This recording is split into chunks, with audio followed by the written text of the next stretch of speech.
Today we will be talking about the omniscient reader's viewpoint.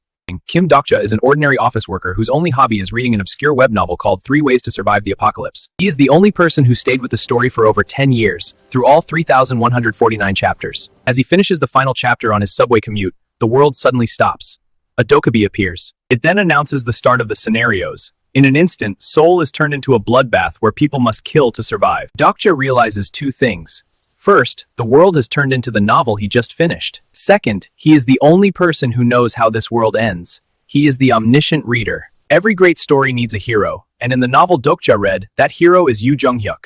Jung-hyuk is a regressor, someone who returns to the start of the scenarios every time he dies. By the time Dokja meets him, Jung-hyuk is on his third life.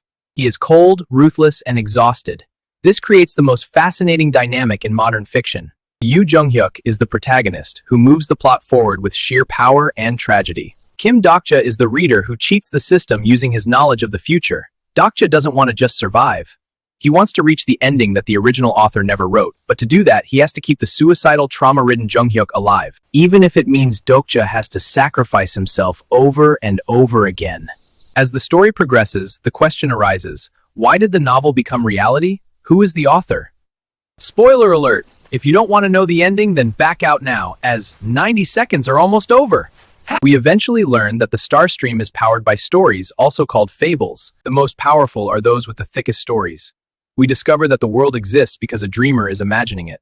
The ultimate heartbreak of ORV is the identity of the most ancient dream. It is revealed to be a younger version of Kim Dokja himself. As a lonely, bullied child, Dokja's desire for the story to be real, to have a world where he could be a hero or have friends, literally created the universe. The scenarios, the deaths, and the suffering of his friends were all fueled by his own imagination trying to save himself from reality.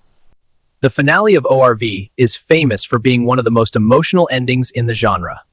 To keep the universe from collapsing, a dreamer must always be watching the train. Kim Dokja splits his soul. He sends 49% of himself back to his friends to live a happy life, while 51% stays behind in the void. To watch the story forever so his friends can exist. But his friends find out. They refuse to accept a half version of him. The final arc is about the Kim Dokja company breaking through the world's walls to bring their reader home. The story ends on an open note, a final wall that can only be opened if the readers, us, believe in the story.